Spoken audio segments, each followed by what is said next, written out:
Shalom, kwa mara nyingine tena ni Prophet David Lion, mtumishi wako ninayekupenda sana. Nilitamani nifundishe kitu kimoja ambacho kitakusaidia sana, kikaleta manufaa kwenye maisha yako. Wale watu ambao mkilala usiku sikia kuna vitu vinapita kwenye mabati.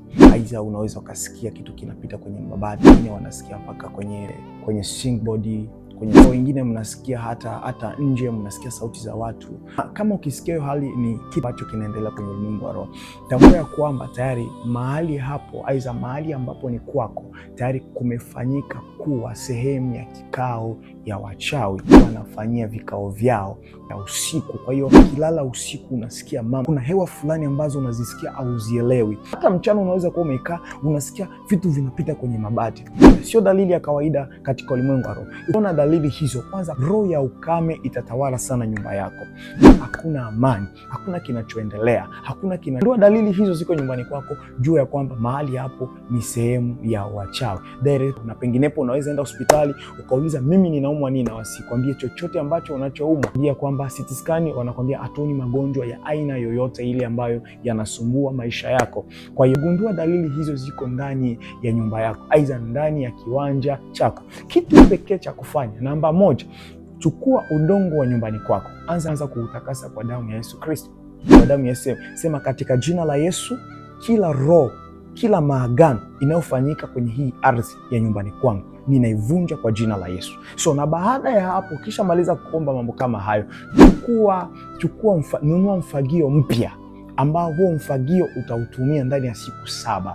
Uchukua mfagio mpya, chukua chumvi, chukua na beseni. Haya, changanya. Baada ya kuchanganya, mwaga nyumbani kwako, mwaga kiwanja kizima. Na baada ya kufanya hivyo, utafanya kwa muda wa siku 7. Na baada ya kufanya hivyo, pia na wewe pia utakuwa ukiitumia kuoga kama kiongozi wa mahali hapo, kwa sababu tayari kumbuka, ulimwengu wa giza wanakufahamu wewe kama kiongozi. Kwa hiyo vita kubwa sana zote watakupiga wewe vita. Aidha wanaweza wakaleta magonjwa kwa watoto wako, lakini malengo yao makubwa sio watoto wako, wanalenga wewe kiongozi kwa ajili ya kukufirisi.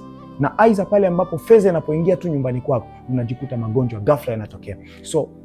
Fagio hiyo utakuwa ukifagia, ukikemea, ukiamuru, ukisema maneno haya, ukisema katika jina la Yesu ninabomoa. Biblia inasema kwamba nitakachokifunga duniani na mbinguni kitakuwa kimefungwa. Kwa hiyo majira ya leo ninapopitisha fagio hii, ikiwa kuna ngome zote za shetani, ikiwa kuna ngome zote za wachawi, ikiwa kuna vikao vyote vinafanyika katika ulimwengu wa giza, tarehe ya leo ninasimama kinyume na kila aina ya nguvu za giza. Ninasimama kinyume na kila roho za wachawi na waganga. Ninapofagia mahali hapo, ninapomwaga maji haya, kila roho iliyoikaa ndani ya nyumba hii ianze kupotea, ianze kuondoka katika jina la Yesu Kristo wa Nazareti aliye hai. Direct utafanya hilo zoezi, utalifanya ndani ya muda wa siku 7, na utakapokuwa ukifanya zoezi hilo, utaona kuna vitu ndani ya maisha yako vitaanza kufunguka, baraka zitaanza kuonekana, na neema ya Mungu itarudi tena, hata sura yako itapata nuru. Kwa hiyo Mungu akubariki sana. Nite Prophet David Lion, kila kitu ni kwa ajili ya utukufu wa Mungu,